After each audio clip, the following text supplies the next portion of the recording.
Discourse tonight is called the Sekha Sutta, the discipline in higher training. In Pali, they call this Abhidhamma, but it's not the same Abhidhamma that they teach from the books. This is talking about the higher training directly with your own practice. Thus, as I heard on one occasion, the Blessed One was living in the Sakyan country of Kapilavatthu in Nigroda's park.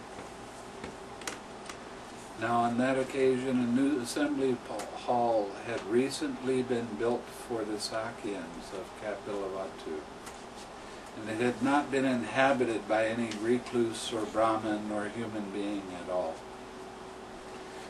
The assembly halls, each individual place would put up an assembly hall, and then whatever ascetics or teachers that came through, they would give their talks there, and then they would spend the night there. They would either go all night with the Dhamma talk, or they would sleep there. So it was kind of a special occasion for this particular one being brand new. Then the Sakyans of Kapilavatthu went to the Blessed One. After paying homage to him, they sat down at one side and said to him, "Venerable Sir, a new assembly hall has been recently built for the Sakyans of Kapilavatthu, and it has not yet been inhabited by any recluse or Brahmin or human being at all. Venerable Sir, let the Blessed One be the first to use it. When the Blessed One has used it first, then the Sakyans of Kapilavatthu will use it afterwards. That will lead to their welfare and happiness for a long time." The Blessed One consented in silence. Then, when they saw that he had consented, they got up from their seats, and after paying homage to him, keeping him on the right, they went to the assembly hall. They covered it completely with coverings and prepared seats, and they put out a large water jug and hung up an oil lamp. Then they went to the Blessed One. After paying homage to him, they sat down at one side and said, "Venerable Sir, the assembly hall has been covered completely with coverings. Seats have been prepared. A large water jug has been put out and an oil lamp hung up. Let the Blessed One come at his own convenience." Then the Blessed One, dressed, taking his bowl and outer robe, went with the Sangha of monks to the assembly hall. When he arrived, he washed his feet. Then he entered the hall and sat down by the center pillar facing the east. I read something very interesting years ago now, that when you face the east, you get a lot of energy.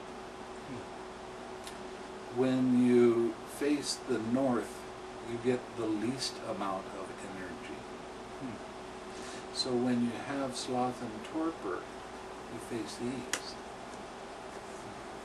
If you have restlessness, then you face the north. Sit with your... And after I found that out, I went out and bought a compass, and I checked it out. And it's really true. And if you go to sleep with your head facing the north, you'll go to sleep very quickly and have sound sleep.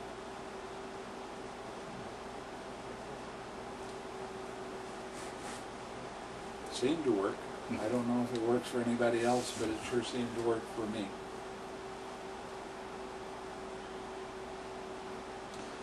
The bhikkhus washed their feet and then entered the hall and sat down by the western wall facing the east.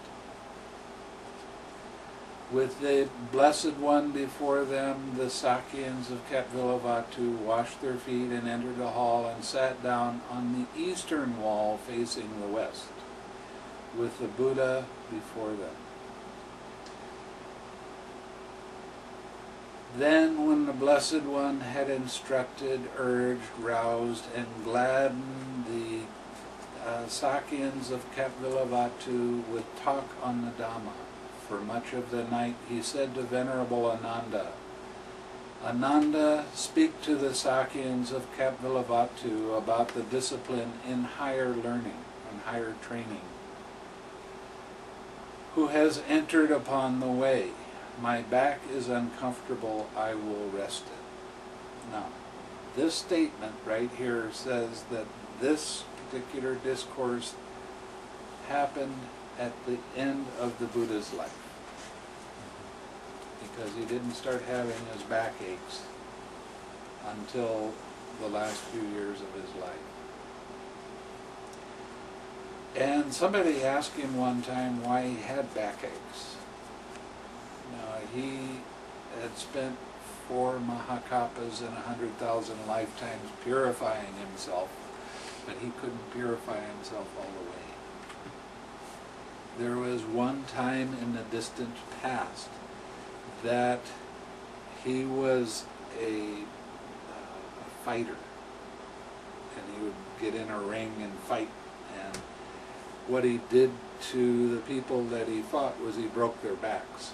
He would lift them up and come down on his knee and break their backs. So in his last lifetime, the karma of that appeared. So he had this pain. Now, when it says that I will rest it, I'll say in just a second. Yes, Venerable Sir, the Venerable Ananda replied. The Blessed One prepared his patchwork cloak folded in 4, lay down on his right side in the lion's pose, with one foot overlapping the other, mindful and fully aware. Now, this is a formula that they use because this particular statement comes up very often. And they added this part to it, but it's not true of this sutta. It says, after noting in his mind the time for rising. He didn't do that. He stayed alert. He didn't go to sleep. He was listening to what Ananda said. So he was just resting his back because it needed to have rest. And that lets you know that arahats still have some physical problems arise from time to time.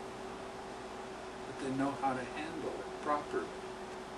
And rest when it needs rest, and when the resting is done and it's okay for them to move around, then they'll do that.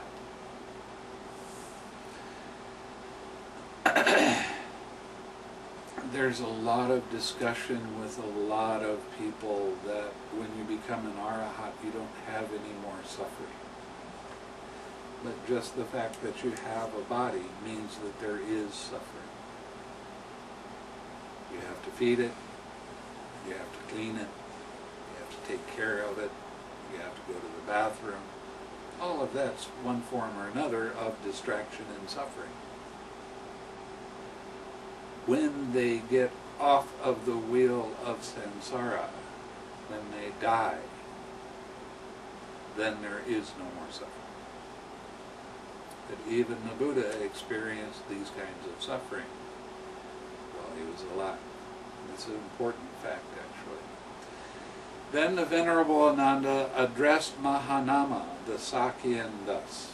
Mahanama, here a noble disciple is possessed of virtue, guards the doors of his sense faculties, is moderate in eating and devoted to wakefulness.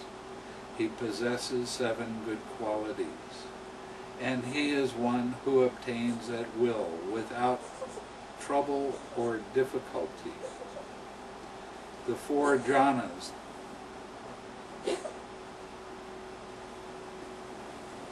When did that start? that constitute the higher mind and provide a pleasant abiding here and now.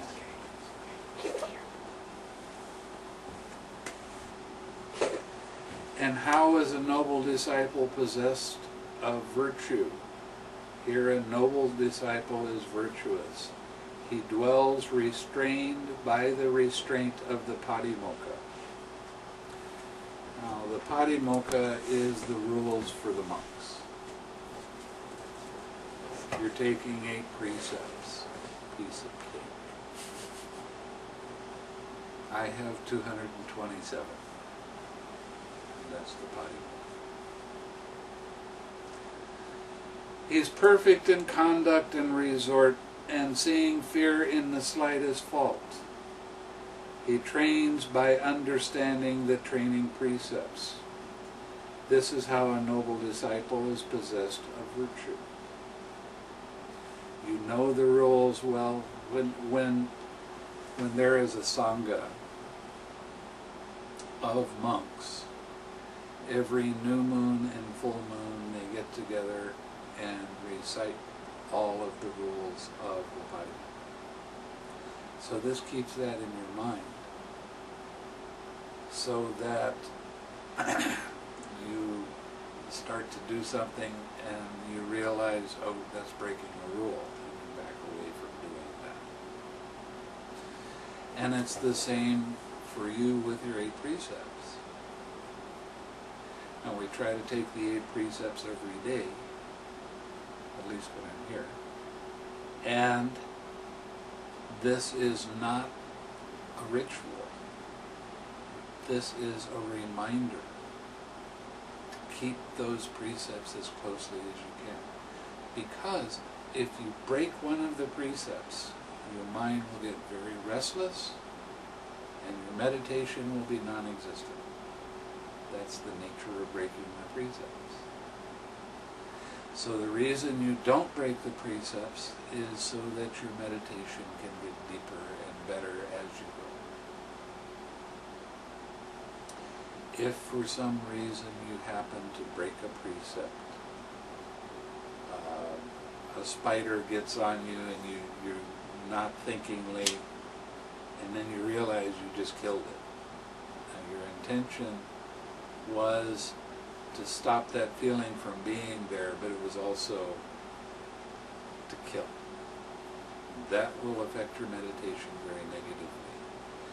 So, come to me, tell me you've broken the precepts. We will take the precepts again right then, so it purifies your mind. Now, the precepts are very, very important when someone is dying. If you're with that person while they're dying, if they have, there's 5 different visions that they can have. There's a vision of fire. There's a vision of ogres, very frightening beings.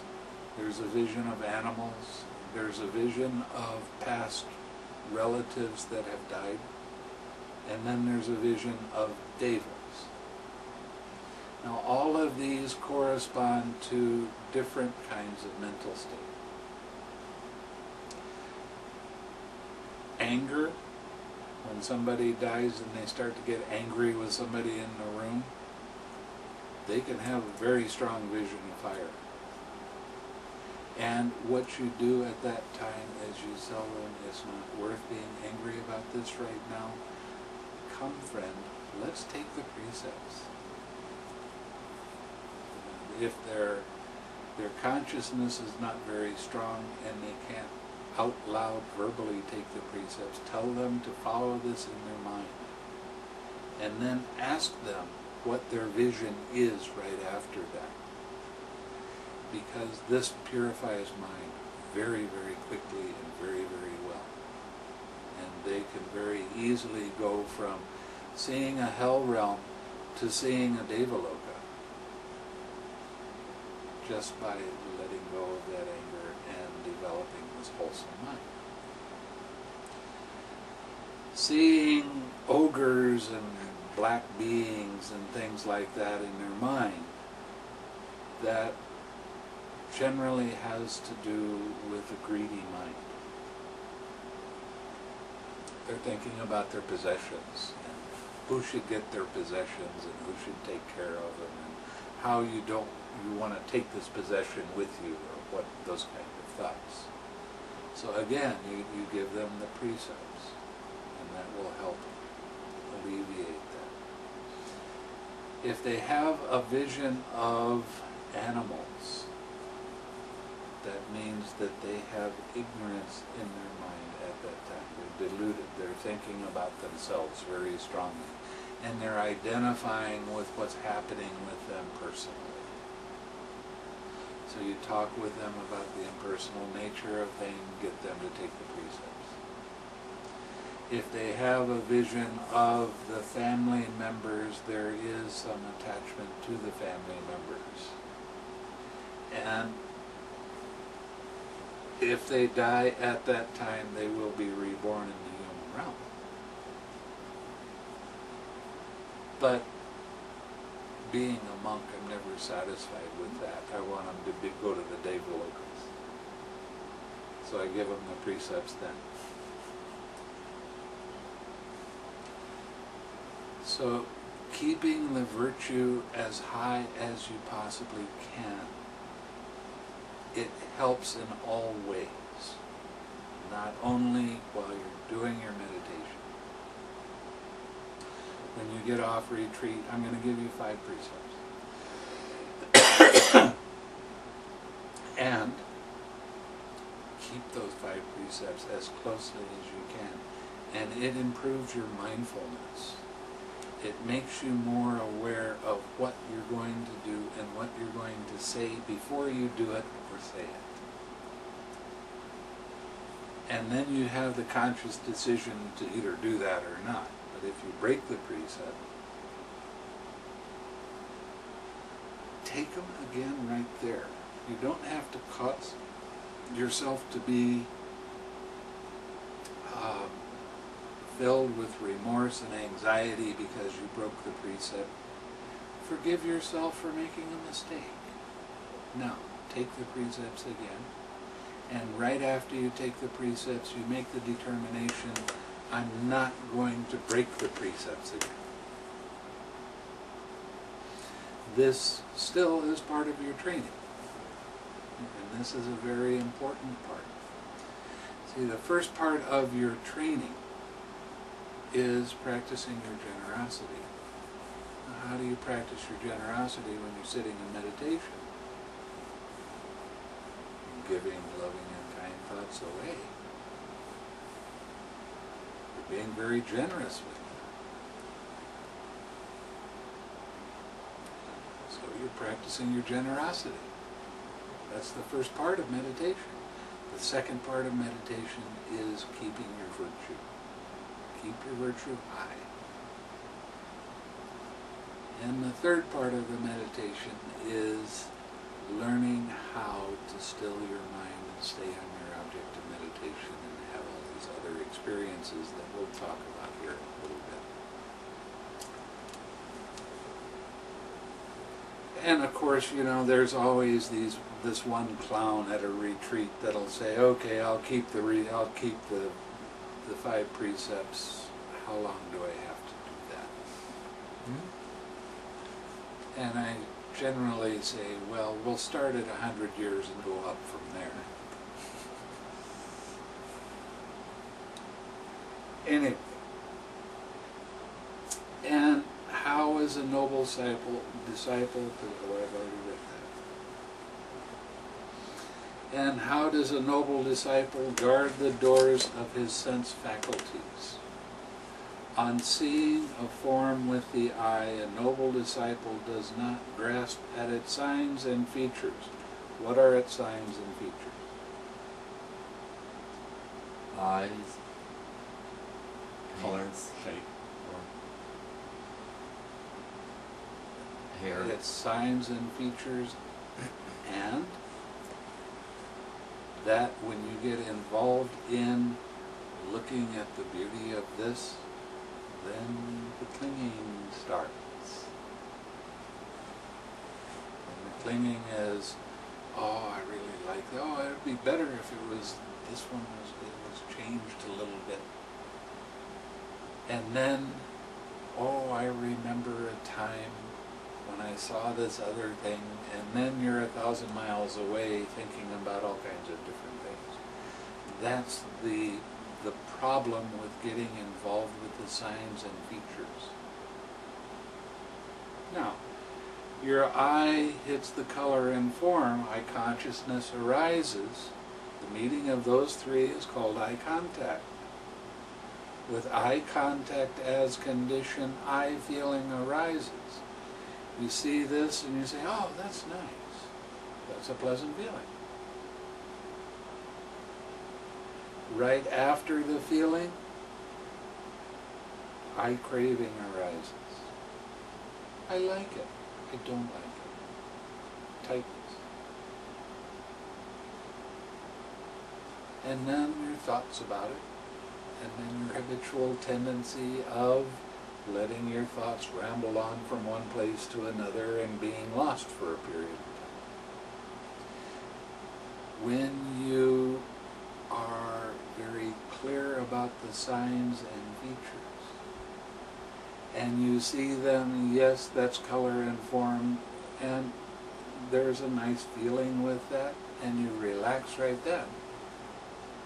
What happens is you get to see it completely, totally, because you don't have any thoughts pulling your consciousness away. So when you start practicing this form of meditation and practicing the 6 R's, everything becomes more clear. Colors become more vivid. You can stand in front of something that's very nice, and you can allow your mind to feel that pleasant feeling and relax into that and experience it totally without distraction. Now, one of the things that happens in Buddhist circles is somebody will say, they'll come to me and they say, we have some cheesecake. Do you want some cheesecake? I say, sure, I like cheesecake. And they say, you're attached. They haven't got a clue what attachment is. Before they came up and said anything, I wasn't thinking about cheesecake. When they mentioned it, yeah, that's okay. I can have some cheesecake. It's good. It's a pleasant feeling. Fine. And then let it go right then. Don't get into I like it, I don't like it, and all of the thoughts and distractions. So, it's okay to have preferences. Right now, I've started learning more about possibly what the cause of my swelling is, and it might have something to do with diabetes. So what did I do for lunch today? No dessert. Wanted to buy a candy bar? No. I'll get water instead. Wanted something to drink? Water's good.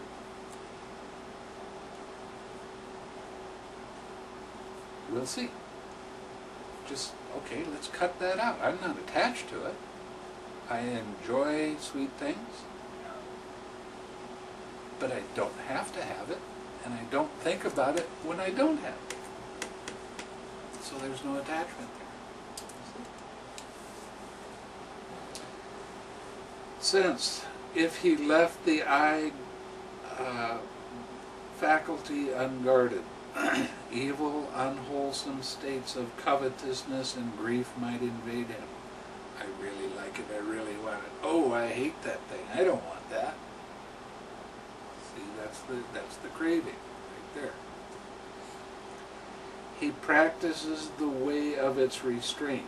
He guards the eye faculty. He undertakes the restraint of the eye faculty on hearing a sound with the ear, on smelling an odor with the nose, on tasting a flavor with the tongue, on touching a tangible with the body, on cognizing a mind object with mind. A noble disciple does not grasp at its signs and features. He doesn't grab onto it. He doesn't try to hold on to it. He allows it to be and relaxes into it. Then he can experience it completely. Since if he left the mind faculty unguarded, evil, unwholesome states of covetousness and grief might invade him. He practices the way of its restraint. He guards the mind faculty. He undertakes the restraint of the mind faculty. That is how a noble disciple guards the doors of his sense faculties. And how is a noble disciple moderate in eating? Here, reflecting wisely. I always have trouble. It's like my teeth don't want to say that very well. A noble disciple takes food neither for amusement, nor for intoxication, nor for the sake of physical beauty and attractiveness, but only for the endurance and continuation of the body. Now, an awful lot of people, when they eat, they will eat very quickly. They chew their food very little and swallow, and they wind up overeating quite often. The Buddha, it is said, that he would eat until his stomach was half full, and then he would take 1/4 water and 1/4 air. And when he put food in his mouth, not even 1 grain of rice went unmasticated. He chewed everything. So a rule of thumb when you're eating is to chew until it turns to liquid in your mouth before you swallow. And this helps you with your digestion a lot. And it also helps very much with being more aware of when you're really full. You're not shoveling it in. Just, okay, that's enough. I don't want any more. Oh, but we have dessert. Fine. You can eat the dessert. I don't want any more. I'm full. You don't eat for any other reason than to keep your body strong so you can do more meditation. Okay? And if you don't eat, then you'll find that it does affect your mind, and you start to get a little bit grumpy. Now, when you eat food, you want to learn, especially when you're a vegetarian, you want to learn the difference between hard food and soft food. And you want to eat it in a balanced way. Soft food, fruits, bananas, papayas, whatever. Hard food would be beans, nuts, those kind of foods. And you want to have the balance of both. A side note, if you're going to eat nuts, you should always soak the nuts for at least overnight before you eat them, because there are enzymes in the nuts that are not very good for your body. Anyway, you eat so that you can continue. Thus I shall terminate old feelings of pain, not from being hungry, without arousing new feelings of overeating. And I shall be healthy and blameless and live in comfort. That is how a noble disciple is moderate in eating. And how is a noble disciple devoted to wakefulness? Here during the day, while walking back and forth and sitting, a noble disciple purifies his mind of obstructive states. In the first watch of the night, while walking back and forth and sitting, he purifies his mind of obstructive states. In the middle watch of the night, he lies down on his right side in the lion's pose, with one foot overlapping the other, mindful and fully aware, after noting in his mind the time for rising. After rising, the third watch of the night, while walking back and forth and sitting, he purifies his mind of obstructive states. That is how a noble disciple is devoted to wakefulness. First watch of the night, 7 o'clock to 11 o'clock. Middle watch of the night, 11 o'clock to 3 o'clock. Last watch of the night, 3 o'clock to 7 o'clock. When I was in Burma, at Mahasi Center, that's what I followed. I went to bed at 11 o'clock, I got up at 3 o'clock. I'd been there for a couple of months, and then the rains retreat came. And the first time I went to see my teacher after the rains retreat started, he said, "How much are you sleeping?" I said, 4 hours. He said, "Why are you sleeping so much?" Okay, I'll sleep less. So I cut it down to 2 hours. I went to bed at midnight, I got up at 2 o'clock. I did that for 3 months. I found some real interesting things that happened during that 3 months. One is I was eating huge quantities of food and losing weight. Because it takes a lot of energy to stay awake. When I got done with that, right after the rains retreat quit, in Burma they were having their social unrest, and they were going around, the army was going around shooting people. So at the end of the rains retreat, they said, all foreigners have to get out of the country. We don't want you here. So I had to leave. I wasn't real happy about that. I was really starting to come onto the meditation real good, and everything was going on great. But I had to leave, so I left, and I went back to Thailand. And then I would go out for alms round in the morning, and generally you go out for alms round at 6 o'clock in the morning. What you do is you wait until the light is enough that you can see the wrinkles in your hand, and you go like that. When you see that, then you can go out and go on alms round. Because by that time, they pretty much have all the food prepared. They've been up since 3 or 4 o'clock in the morning preparing the food. And then I came back from alms round and I ate.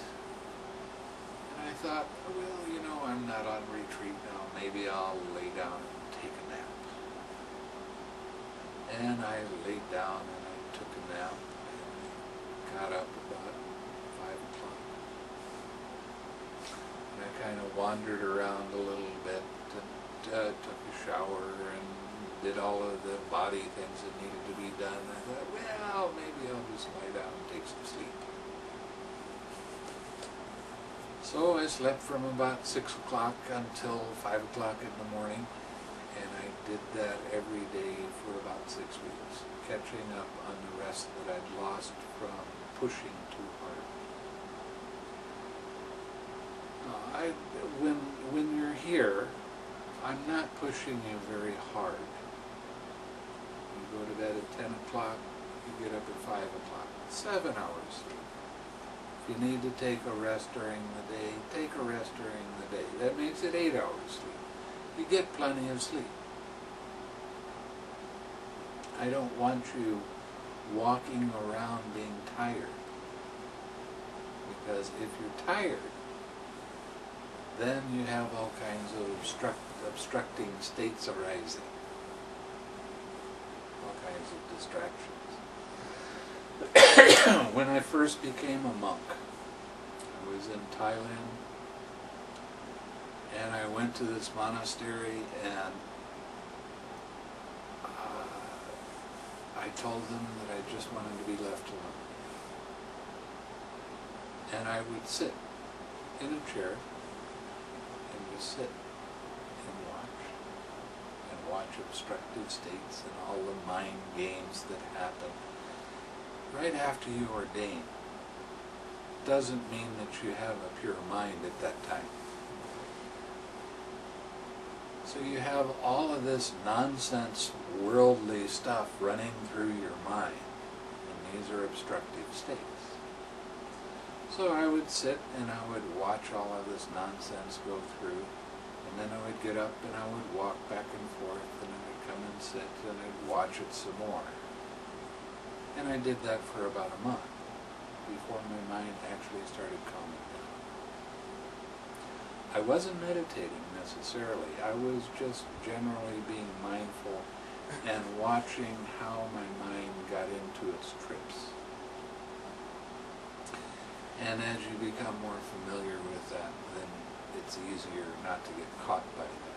That's why we do this practice. That's why we do the wakefulness, and that's what we're talking about here. And how does a noble disciple possess 7 good qualities? Here, a noble disciple has faith. He places his faith in the Tathagata's enlightenment thus. The Blessed One is accomplished, fully enlightened, perfect in true knowledge and conduct. Sublime, knower of the worlds, incomparable, leader of persons to be tamed. Teacher of gods and humans, enlightened and blessed. He has shame. He is ashamed of misconduct in body, speech, and mind. Ashamed of engaging in evil, unwholesome deeds. Is that here in the chapel? Yes. He has fear of wrongdoing. He is afraid of misconduct in body, speech, and mind. Afraid of engaging in evil, unwholesome deeds. In other words, he's practicing his mindfulness in general ways, so that this fear and this shame won't arise in him. And it is a practice. You're not going to be perfect with it at first. There's going to be times when you make mistakes. You don't beat yourself up. You're mindful that you did that. One of the things that happens every new moon and full moon, when the monks do their the patimokkha, when they all meet together in a particular place and do the recitation of the rules, all of the monks that sit in the patimokkha, they have to be pure, fault-free. And that means that we have to do a little confession with each other before we do the patimokkha, read the rules.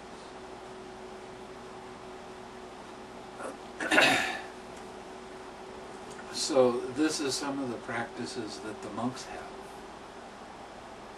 and they're very useful. And because monks are monks, that means that we go a little bit overboard in a lot of things and try to keep our roles as close as we possibly can, so that the shame and the fear doesn't arise in him.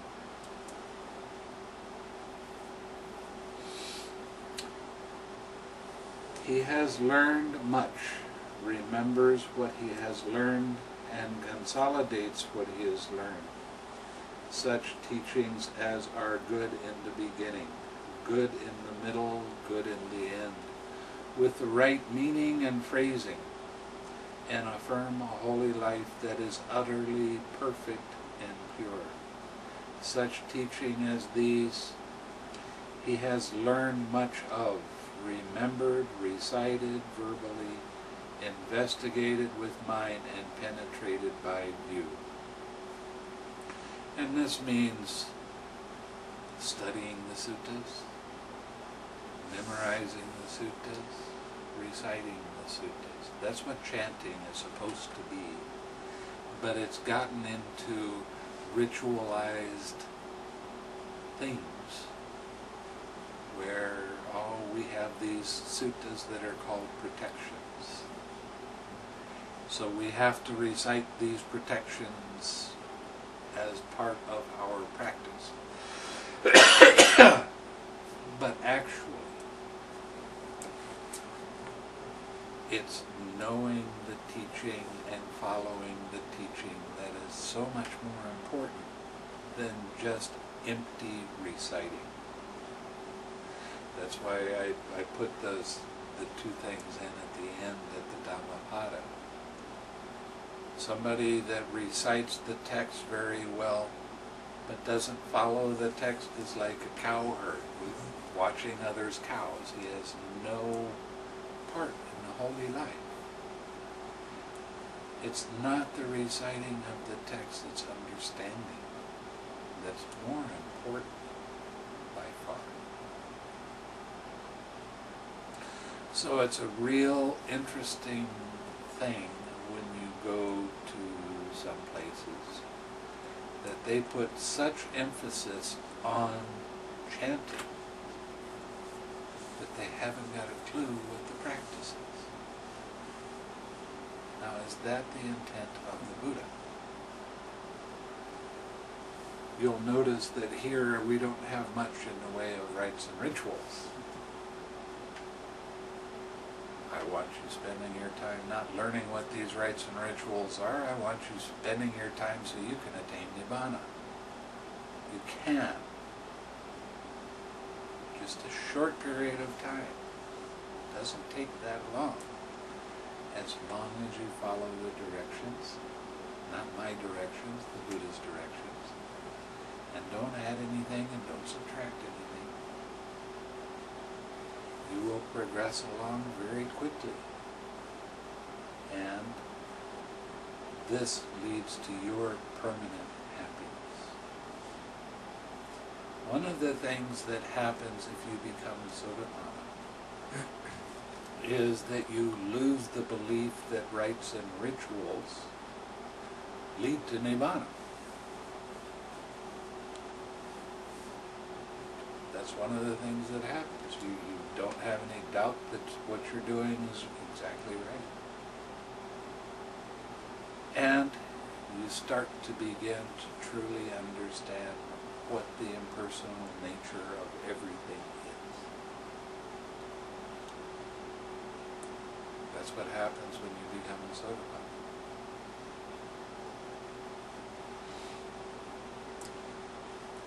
Now, there are some people that they go much deeper. You don't have to follow the first step, the second step, the third step, the fourth step. You don't have to follow like that. It depends on your understanding of the process of dependent origination. Anyway. He is energetic in abandoning unwholesome states and in undertaking wholesome states. He is steadfast, firm in striving, not remiss in developing wholesome states. And what's that? It's mind. Having that uplifted mind. knowing when your mind first starts to say no, and you let it go and relax right then. Now what happens is you'll notice that your mind is on your object of meditation, and when your mindfulness is very sharp, you'll see that there's all kinds of little things that happen before your mind gets pulled away, and before long your mind starts wobbling like this, and it keeps wobbling and then caught. Okay? As soon as you see that your mind is just starting to move a little bit, relax right there. And your mind will stay on your object of meditation. That's how you purify your mind, isn't it? Staying on your object of meditation is the most wholesome thing you can do. And that includes smiling.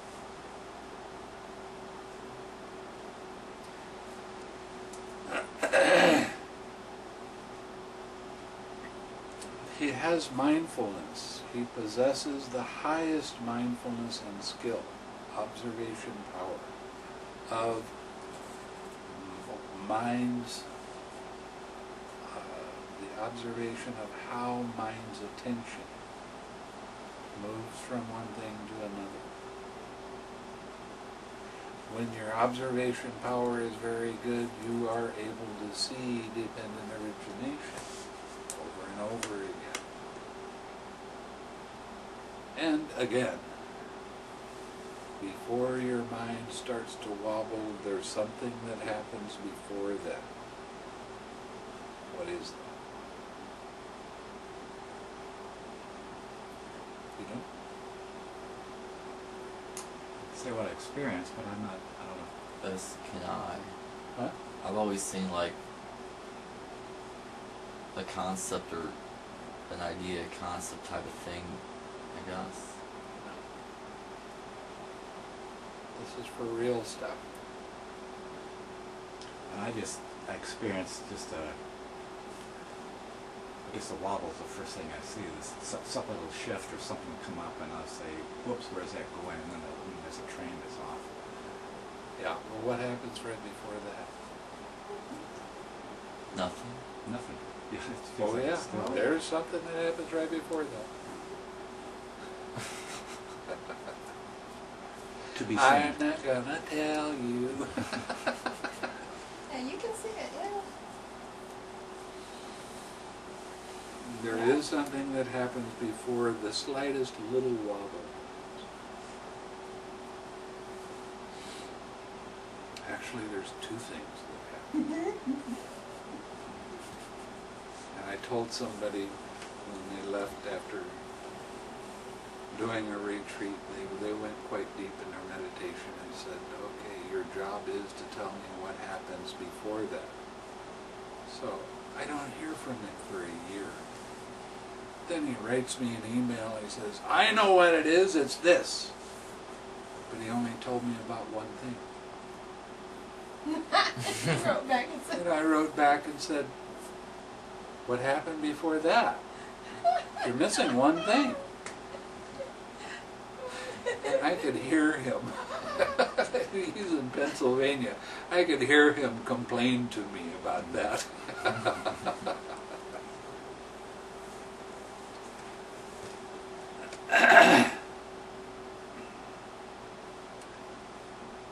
He is wise. He possesses wisdom in regard to rise and disappearance that is noble and penetrative, and leads to the complete destruction of suffering.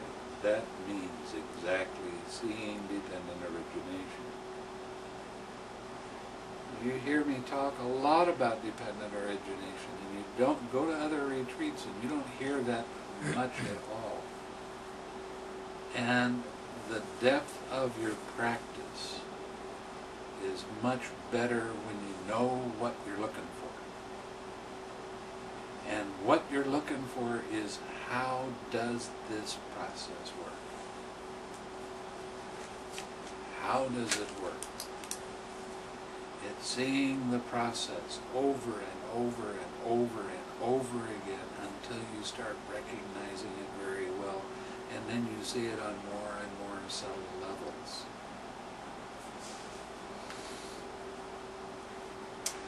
That is how a noble disciple possesses 7 good qualities.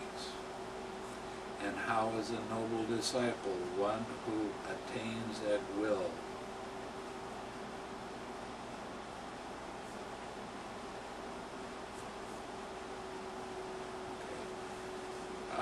Without trouble or difficulty, the 4 jhanas that constitute the higher mind, and provide a pleasant abiding here and now. So that's determinations, right? Right? It's skill at going in and out of whichever jhana you want to go in. Determinations. You can start working with the determination. I don't generally teach people determinations until they're real familiar with the meditation.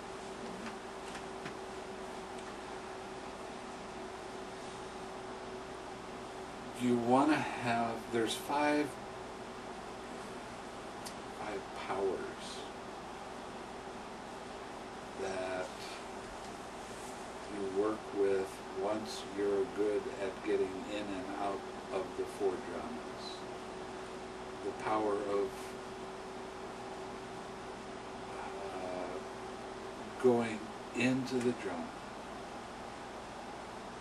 The length of time you want to stay in the jhana to the second. Coming out of the jhana. Reflecting on what happened while you were in the jhana.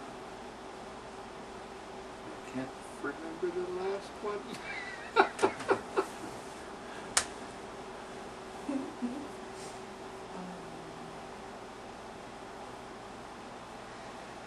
I have to look at my books. But these lead to mastery of the jhana. So you can sit here and in the blink of an eye you can make the determination. I'm going to go in the 4th jhana for 1 second. And you go into the jhana and out. I'm going to go into the 3rd jhana for 3 seconds. You go in and out for 3 seconds. I'm going to go into the jhana for 1 hour, 21 minutes, and 14 seconds. And you can do that. It takes a lot of practice. And the way you start is before you go to sleep at night, you make the determination of exactly what time you're going to wake to the second.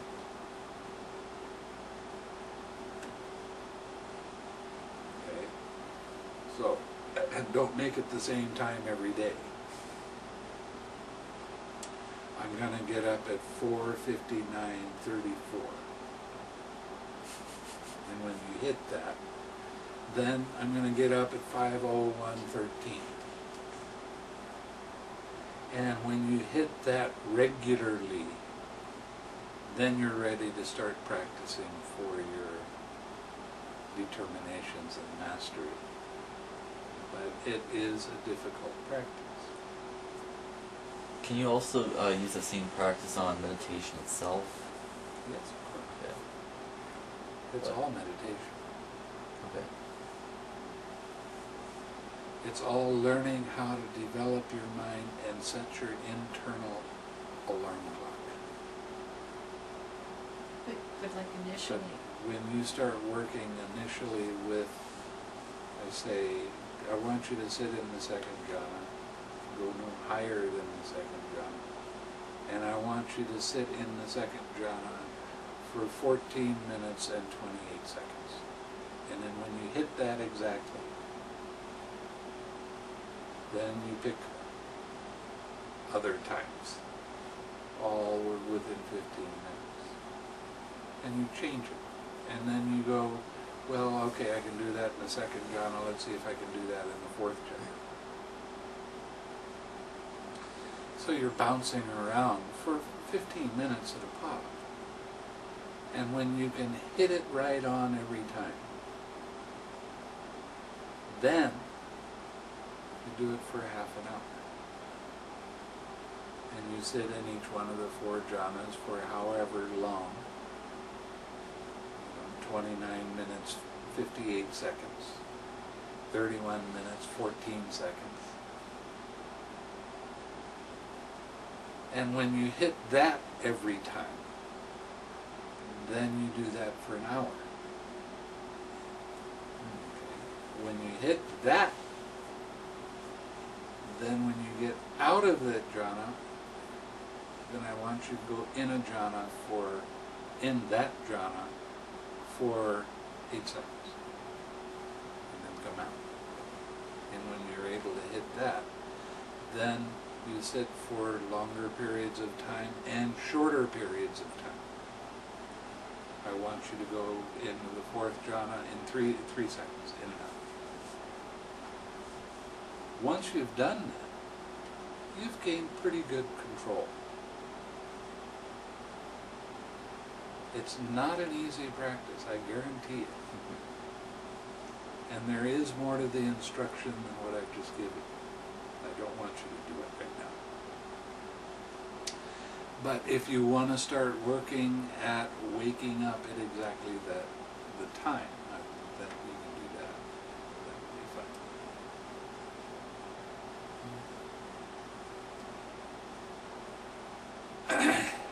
And when you can hit it every day for a few weeks, then come and talk to me.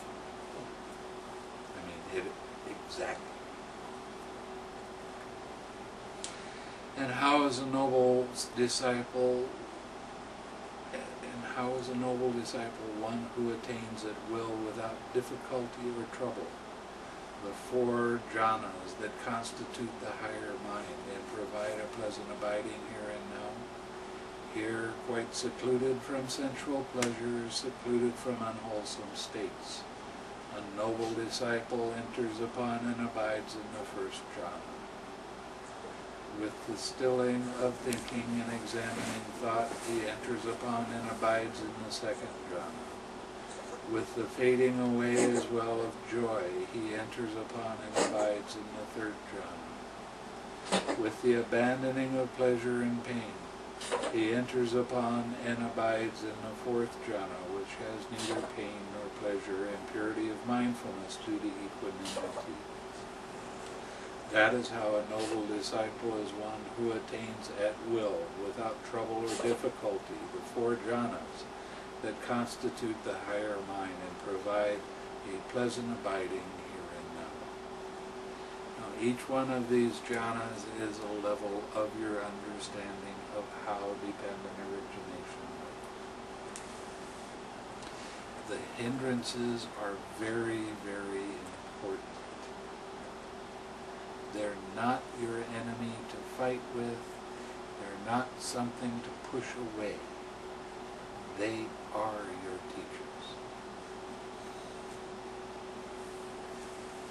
As you begin to apply the 6 R's to the hindrance, it starts to lose its energy, and after a while it will fade away, and your mind is pure at that time.